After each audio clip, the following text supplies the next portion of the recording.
An unexpected surprise on Piers Morgan, uncensored detonated into one of the most jaw-dropping, history-making moments in live television history. Across from Piers Morgan sat Karoline Leavitt. Calm, cool, dressed to perfection, her eyes locked like steel. From the very first frame, you could sense it. Something major was coming, and it wasn't going to be nice. But before we go deep into this furious confrontation that shook the media world, be sure you press that like button, subscribe, and turn on alerts. Because what you're about to watch is the sort of live television event they'll attempt to bury, but we're delivering it right to you. Now, let's get right into it. Morgan leaned back in his chair, his typical sneer plastered over his face, fresh off what he plainly considered was a knockout assessment of Leavitt's previous trip on Capitol Hill. His British accent oozed with smug assurance as he straightened his tie and fired the initial shot. Miss Leavitt, surely even you must admit your recent performances in politics have been more about building a personal brand than actually serving the American people. What occurred next sent shockwaves around the globe.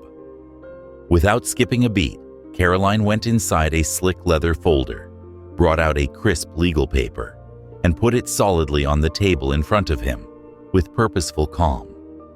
The camera zoomed in. United States District Court, Southern District of New York. Her voice was low, steady, and unshaken. I'm here to serve you with something else entirely.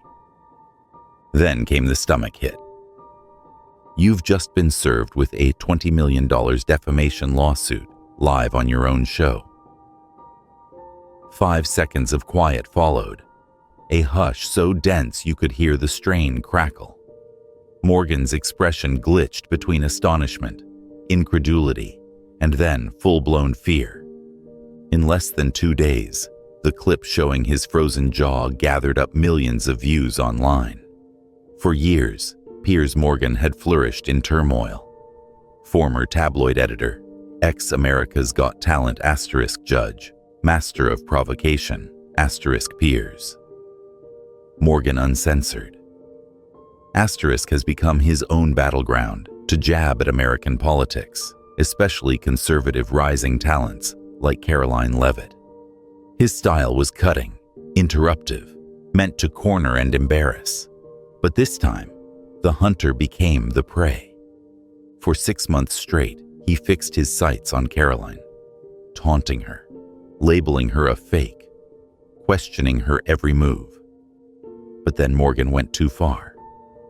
Karoline, a conscientious lady and an educated attorney, recognized the line between criticism and defamation, and she knew he had crossed it. 3 weeks previously, Morgan broadcast a story titled * the Karoline Leavitt Problem *, accusing her of faking sections of her academic background, alleging she was under ethical investigation, and indicating she possessed undeclared financial conflicts. Every assertion was a lie, and Karoline had evidence. When the interview began, Morgan came in swinging. Miss Leavitt, your recent political appearances have been described as theatrical grandstanding. Karoline's answer was smooth and steady. Piers, when you stand up to power, some will always call it a performance. But that's why I was sent to the Capitol, to speak truth and hold people accountable. Morgan pressed harder. Surely some of your tactics are questionable. Your confrontation with Justice Alloway, for example. Karoline didn't flinch. Legal scholars praised that exchange. My preparation was airtight. You might not like my delivery, but the facts were solid. Agitated, Morgan attempted a fresh method. You're 34, barely 2 years into politics, yet you talk like a seasoned policy veteran. Isn't that presumptuous? Karoline leaned forward, calm yet strong. My record speaks for itself. I'm a licensed attorney in civil rights law, graduated from Harvard, earned my JD at NYU, and have over a decade of legal practice, including federal cases. And you, Piers? What legal training do you bring to this conversation?" Morgan stiffened. "I'm a journalist, Miss Leavitt. I ask the questions." Karoline let herself the tiniest smile, just confirming who's actually doing the questioning here. The tension was thick enough to cut with a knife. Morgan turned open a folder and fired his next shot. "Questions have been raised about your financial disclosures, your ties to lobbyists, and transparency issues." Karoline's voice hardened. "Go ahead, be specific, because I have nothing to hide." Morgan leaned in. "Reports say your academic records are under review, that you're facing an ethics inquiry, and that you failed to disclose financial conflicts." The studio fell absolutely silent. These were harsh claims, and they were all untrue. Karoline's tone transformed into that razor-sharp courtroom cadence. "Piers, you need to be very careful now. Are you stating on air that my degree is under review, that I'm under investigation, and that I've hidden financial ties?" Smelling blood, Morgan doubled down. "These are concerns from credible sources. The American people deserve the truth." Karoline's reply was icy cold. "And these so-called credible sources, Piers, who exactly are they?" Morgan waved his hand dismissively as if brushing away the weight of the question. "I'm not going to reveal my sources," he added, grinning just enough to anger her. That's when Karoline attacked hard. Her voice was calm, yet there was steel in every sentence. "You've just made several specific false statements about me on live television. My law degree has never been questioned. I'm not under investigation, and I have no undisclosed financial conflicts." She paused for impact, her gaze riveted on his. "More importantly, I believe you knew these statements were false." The vibe of the studio transformed instantaneously. Even the producers behind the glass seemed to freeze in place. Karoline leaned closer, her tone low but dangerous. 3 weeks ago, your own production team contacted my office. My staff sent back documented proof that every single one of those claims was baseless. And yet, here we are. For the first time, Morgan's stance slipped. "Me. Leavitt, I stand by my reporting," he said almost defiantly. Karoline's eyes sharpened. "Reporting? Piers, you haven't reported anything. You've echoed lies without verifying a single fact. You've ignored evidence, and now you're standing here doubling down on garbage you know isn't true."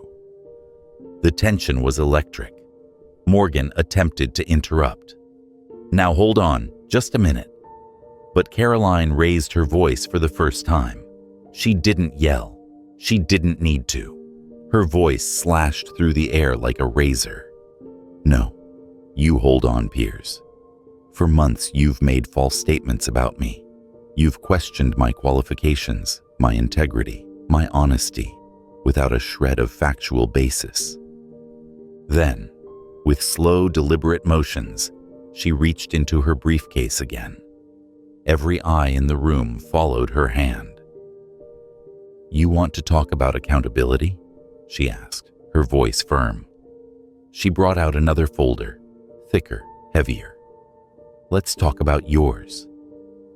Morgan blinked, plainly unsettled now. "Me? Leavitt, I think you're being overly sensitive. This is legitimate journalism," he replied, but his voice lacked its normal conviction. Karoline didn't skip a beat. She turned to the camera, her tone forceful. "Legitimate journalism means facts.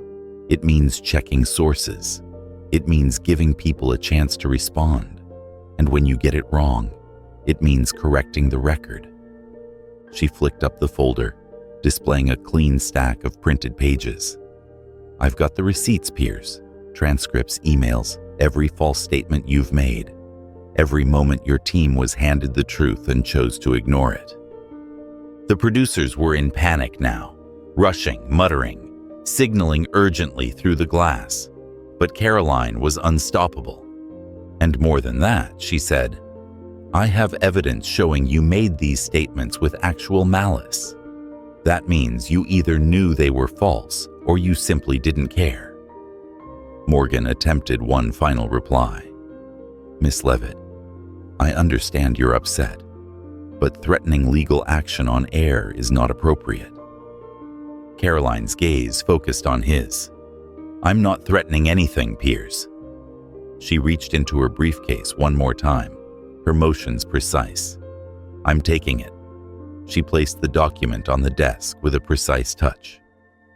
"Piers Morgan," she said properly, her voice echoing with authority. "You are hereby served with a complaint filed in the United States District Court for the Southern District of New York." The camera zoomed in on Morgan's face at that exact moment, and the metamorphosis was unmistakable. The smirk was gone. The swagger had fled. In its stead was something unusual for Piers Morgan. Real shock. "This can't be real," he muttered, attempting to absorb what had just transpired. "You can't just do this on live television." Karoline's reply was chilly and calculated. "Oh, it's very real, Piers, and serving you on air is fitting, because this is where you committed the defamation." She opened the complaint and began reading. The case accuses defamation per se, false light, invasion of privacy, and malicious interference with commercial connections. You have made false statements about my professional qualifications, my ethics, and my fitness for public service. Morgan's gaze raced toward the control booth, but the producers were as motionless as statues. Karoline continued going. "We're seeking $20 million in damages, plus punitive damages, plus a court-ordered injunction to force you to issue public corrections and retractions." Morgan's voice cracked. $20 million? That's absurd. "Actually," Karoline interrupted, "given your global platform and the damage you've caused, it's more than fair. And the evidence is overwhelming." She switched to another portion of the file. "On October 12th, your producer emailed my office about my educational background. My staff responded with my law degree, my bar admission, and my academic transcripts. On October 20th, your team asked if I was under investigation. My chief of staff confirmed on record that no such investigation exists. On November 1st, you inquired about my financial disclosures. We sent you direct links to my public filings. You ignored all of it." Morgan squirmed uneasily in his seat. "We get a lot of emails." "That's not an excuse," Karoline spat back. "This wasn't just reckless. It was intentional. You ignored the truth because it didn't fit the narrative you wanted to sell." Morgan tried again. "Surely we can handle this off camera." "Oh no, Piers," Karoline exclaimed, her voice increasing more edge. "You chose to attack my reputation in front of millions. It's only right you face the consequences the same way." Karoline's eyes never wavered. Her tone suddenly hardened into something that sounded less like an interview and more like a closing argument before a jury. "This complaint also outlines the harm you've caused," she replied, her voice calm but furious. "Since you began spreading these lies, I've received thousands of threatening messages. I've had strangers show up near my home. My staff has been harassed. My family has been dragged into headlines they had nothing to do with. I've had to increase my personal security just to do my job. And all of it, every ounce of this chaos, traces back to your show." Morgan clutched the arms of his chair. The bravado was gone. In its place came the clear face of a man assessing how much harm had already been done. "This is unprecedented," he mumbled, his voice softer now. "You can't just sue someone for doing journalism." "That's exactly the point, Piers," Karoline chimed in, her voice raising just enough to fill the room without losing control. "You weren't doing journalism. You were manufacturing drama. You turned lies into headlines and headlines into ratings. That's not investigative reporting. That's reckless, reputation-destroying slander, and there are laws against it." She flipped a page in the document with careful precision. "This lawsuit also seeks injunctive relief. If we win, and we will, you will be legally required to issue public retractions, not just on this program, but on every platform where these lies have spread. Your social media, your website, your syndication partners, and you will be barred by court order from making any further false statements about me." Morgan's jaw stiffened. "This is clearly a publicity stunt." Karoline's tone altered again. It was no longer merely acute. It was final. "A publicity stunt, Piers? I'm a public servant. I don't need stunts. What I need is for people like you to understand there are consequences when you cross the line. For too long, television hosts have hidden behind the shield of journalism while poisoning reputations with lies. You've made a game out of character assassination. Well, guess what? The game is over." Her voice pierced through the air like a verdict being read aloud. "You want to critique my policies? Go right ahead, that's fair game. But the moment you lie about my credentials, my ethics, or my fitness to serve, that's not protected speech. That's defamation." And now, she moved forward, eyes focused on his. "You're going to pay for it." The studio was so still that even the slight buzz of the light felt loud. Morgan didn't speak. He didn't dare. Karoline continued almost casually. "Oh, and the process server is waiting right outside your studio. But since we're live, service is now complete." She slid the final document across the desk with a deliberate shove. "You've been officially served, Mr. Morgan." The weight of those words lingered in the air like a gavel stroke. Karoline began gathering her documents, each movement slow, deliberate. "Your legal team is going to want to go through that complaint line by line," she added, standing. "Discovery begins in 30 days. She began toward the exit, then paused and peeked back over her shoulder. The look on her face was serene, yet her words held the accuracy of a sword. "Next time you try to destroy someone's name, you might want to have your facts straight first. In this country, we have laws, and you, my friend, are about to learn them the hard way." With that, she went off the set, her posture unshaken, her gait steady. The camera lingered on Piers Morgan, whose face appeared pallid and drawn. For 10 long seconds, he just sat there, gazing at the desk, as though the papers in front of him may evaporate if he didn't look away. Finally, he muttered, "We'll be right back after the break." But the respite didn't rescue him. Within minutes, footage of the exchange inundated social media. Millions saw and shared the moment Karoline Leavitt methodically destroyed Piers Morgan, then served him on his own program. The hashtags trended internationally. Major news outlets aired the story on loop.